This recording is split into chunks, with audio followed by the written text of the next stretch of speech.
Cordial saludo, me presento, soy el expositor Óscar Mauricio Aragón Morales, el cual les va a presentar el día de hoy la ponencia de aplicación de técnicas de aprendizaje automático para predecir hechos de violencia interpersonal en la ciudad de Bogotá. Es un trabajo de investigación realizado junto con el director Octavio Salcedo Parra para el programa de maestría en Ciencias de la Información y las Comunicaciones de la Universidad Distrital Francisco José de Caldas. Agradecido de poder participar en el Congreso Internacional de Ingeniería, Tecnología e Innovación. El contenido de esta ponencia se divide en 5 aspectos fundamentales: una introducción, una definición de lo que es violencia interpersonal en Colombia, un análisis descriptivo a partir del conjunto de datos, cuáles fueron las metodologías y técnicas de aprendizaje automático que se implementaron y qué resultados y conclusiones tenemos. La ponencia tiene como objetivo principal el desarrollo de un modelo aplicando diferentes técnicas de aprendizaje automático que nos permita pronosticar hechos de violencia interpersonal en la ciudad de Bogotá. Para esto tomamos un conjunto de datos que fue prohibido por el Instituto Nacional de Medicina Legal y Ciencias Forenses, donde se van a aplicar procesos de extracción, limpieza de los datos, para que podamos ya implementar los diferentes modelos y ver el porcentaje de precisión de cada uno de ellos. Antes de la implementación de un algoritmo, es importante conocer el concepto de violencia interpersonal. Se sabe que en un país como Colombia existen muchos casos de violencia interpersonal. Básicamente, como les expliqué en la diapositiva anterior, el Instituto Nacional de Medicina Legal anualmente genera un informe con las estadísticas de cuáles son los hechos violentos que se generan a nivel del país. Para el caso de esta ponencia nos vamos a enfocar únicamente en la ciudad de Bogotá. En un análisis que se realizó en 2018, casi que se identificaron 1.800 a 1.900 casos en 2 meses, por lo que es un gran número de estos hechos. Y ya siendo un promedio por año, se están presentando entre 25.000 y 29.000 casos de violencia únicamente en esta ciudad. Entonces, pues de aquí la importancia de hacer un análisis riguroso de esta información que tenemos. Ahora, ¿cuál es la definición que se tiene de violencia interpersonal? Es cualquier daño del cuerpo o de salud orgánica o mental de un individuo llamado lesionado, causado externa o internamente por mecanismos físicos, químicos, biológicos o psicológicos. Por lo que pues es importante identificar estas conductas para generar estrategias que puedan mitigar dichos comportamientos, y este es el objetivo de este proyecto de investigación. A partir del conjunto de datos que utilizamos para el desarrollo de esta ponencia y este proyecto de investigación, se realizó un análisis descriptivo, lo cual nos permite identificar cuáles son las variables y factores que inciden a la hora de cometer hechos de violencia. En esta primera gráfica se definió o se describe cuál es la cantidad de hechos violentos por año y por sexo.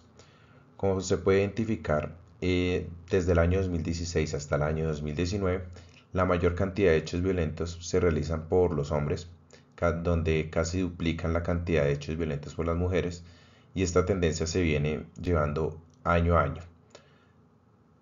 Adicional, en esta segunda gráfica ya hacemos un análisis por rango de edad, donde identificamos que donde mayor se presentan hechos violentos o la población que más genera este tipo de actitudes son entre los 20 y los 29 años, donde está el mayor pico de estos hechos violentos. Donde pues a medida que va aumentando el grupo de edad, pues esto va disminuyendo hasta inclusive llegar a un número muy insignificante. A continuación, vamos a explicar cuáles fueron las metodologías y qué técnicas se aplicaron con su paso a paso. Bueno, la metodología de la primera técnica aplicada es para la regresión lineal. Básicamente lo que se quería era pronosticar los casos de violencia para el año de 2019 a partir de los datos de 2016 a 2018. Entonces se realizaron los siguientes pasos. El primero es la preparación de los datos. Básicamente, antes de realizar el proceso de regresión, se seleccionaron cuáles eran las columnas que se querían utilizar en el modelo y se eliminaron del dataset aquellas que no eran relevantes para la implementación. El segundo paso es el filtro de los años 2016 a 2018, los cuales iban a ser nuestros datos de entrenamiento, y eliminación de columnas de ID de la tabla, departamento y municipio del hecho que no eran necesarios.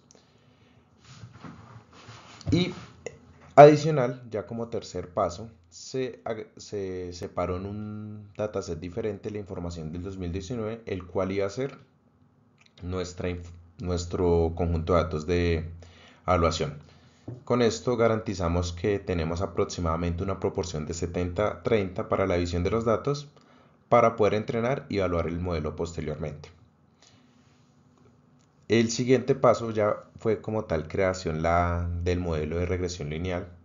Se implementó en el lenguaje de programación Python utilizando la biblioteca scikit-learn, la cual pues nos permite a partir de una variable dependiente el número de casos de violencia para el año 2019.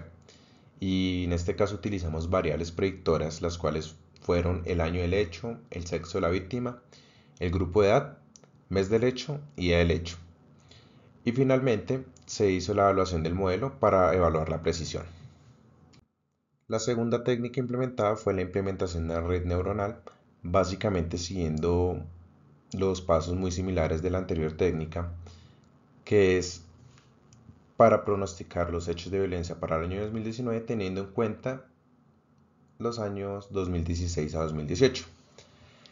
Como primer paso, se tuvieron que identificar cuáles eran las columnas categóricas y se realizó una transformación mediante one-hot encoding para que fueran convertibles en variables numéricas y pudiéramos utilizarlas dentro del modelo. El segundo paso fue ya como tal la división de los datos de entrenamiento, un 70-30, donde el 70% son los años 2016, 2017 y 2018 y el 30% es el año 2019, que nos va a servir como conjunto de datos de evaluación. El tercer paso fue como tal ya definir la estructura de la red neuronal. Aquí pues implementamos una capa de entrada, dos capas ocultas y una capa de salida. Y ahí utilizamos una función de activación RLU para las capas ocultas y una función de activación lineal para la capa de salida. Y adicional pues establecimos los parámetros de la red neuronal como una función de pérdida y un optimizador. Como cuarto paso, ya hicimos el entrenamiento como tal de la red neuronal utilizando los datos de entrenamiento del 2016 al 2018. Se estableció un lote de 64 y un máximo de épocas de 100. Ahí utilizamos la técnica de early stopping pues para evitar algún sobreajuste. Y como último paso ya se realizó la evaluación del modelo, básicamente utilizando los datos de prueba y definiendo las métricas de evaluación, que son el coeficiente de determinación R cuadrado y el error cuadrático medio. Ya como resultados de la implementación del modelo, primero para regresión lineal tuvimos pues los siguientes resultados. Como coeficiente de determinación obtuvimos un 0,06 y un error cuadrático medio del 1.13. Ya como interpretación de los resultados que se puede tener. En cuanto al coeficiente de determinación, básicamente el valor de 0,068 es un valor que indica que hay muy poca variabilidad en la variable objetivo, lo cual pues no nos funciona. Por lo cual para este parámetro el modelo no es muy adecuado para hacer una predicción precisa. Y en cuanto al error cuadrático medio, que tuvimos un valor de 1.13, es un valor bastante alto y básicamente nos sugiere que las predicciones para este modelo están muy alejadas de los valores reales. Y al hacer la comparación con el conjunto de datos de 2019, se evidencia que las predicciones no son muy precisas. Como resultado de la red neuronal tuvimos un coeficiente de determinación de R al cuadrado de 0,02 y un error cuadrático medio de 1.18. ¿Qué nos indica el coeficiente de determinación para la red neuronal? Que este valor de 0,029, el modelo igual nos explica muy poca variabilidad de los datos y el error cuadrático medio con un valor de 1.18 nos indica que el modelo tiene un alto grado de error y no es preciso, y al realizar la comparación con el año 2019, es decir, el conjunto de datos de prueba, se evidencia que, digamos, hay un desfase bastante alto.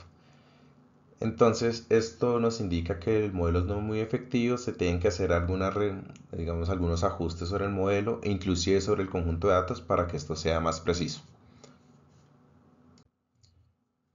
Bueno, finalmente, ¿qué conclusiones se obtuvieron a partir de estas implementaciones?